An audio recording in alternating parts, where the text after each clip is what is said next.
চিকিৎসার জন্য যুক্তরাজ্যের লন্ডন ক্লিনিকে ভর্তি আছেন বিএনপি চেয়ারপারসন বেগম খালেদা জিয়া। সবশেষ খবর জানাতে ক্লিনিকের সামনে আছেন সহকর্মী শোয়েব কবির। আমরা সরাসরি যাচ্ছি সেখানে। যুক্তরাজ্যের বেসরকারি স্বাস্থ্য যে হাসপাতাল লন্ডন ক্লিনিকের বিশেষজ্ঞ অধ্যাপক প্যাট্রিক কেনেডির তত্ত্বাবধানে বর্তমানে চিকিৎসাধীন রয়েছেন বিএনপি চেয়ারপারসন বেগম খালেদা জিয়া।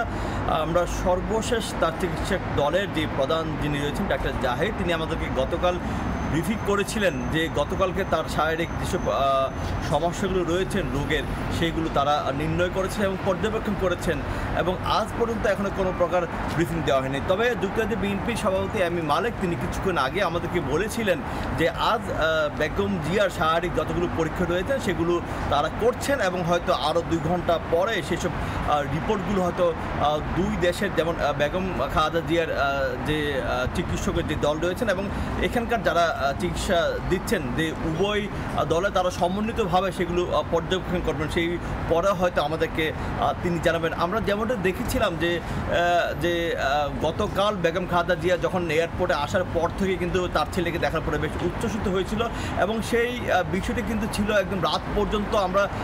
আমরা জেনেছি যে রাতে তিনি তার পুত্র এবং তার পুত্রবধূ জাইমা, তার পুত্রবধূ জোবাইদুর রহমান সহ সবাই মিলে তারা পারিবারিক যে সময় কাটিয়েছেন এবং সেখানে রাতের ডিনার করেছেন এবং সকালেও আমরা কিছু আগে দেখেছি যে লন্ডন অ্যাক্সিডেন্টের সময় 2:20 তারেক রহমান এবং জোবাইদুর রহমান তারা উভয় হাসপাতালে প্রবেশ করেছেন।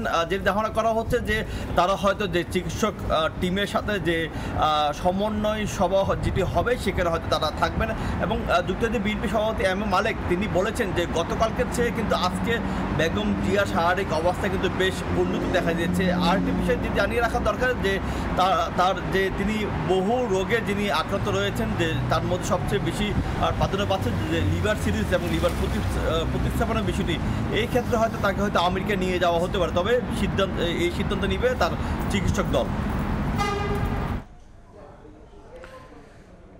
বেগম জিয়ার চিকিৎসার সবশেষ নিয়ে আমরা সরাসরি ছিলাম লন্ডনে। যুক্ত হয়েছিলেন সহকর্মী শোয়েব কবির।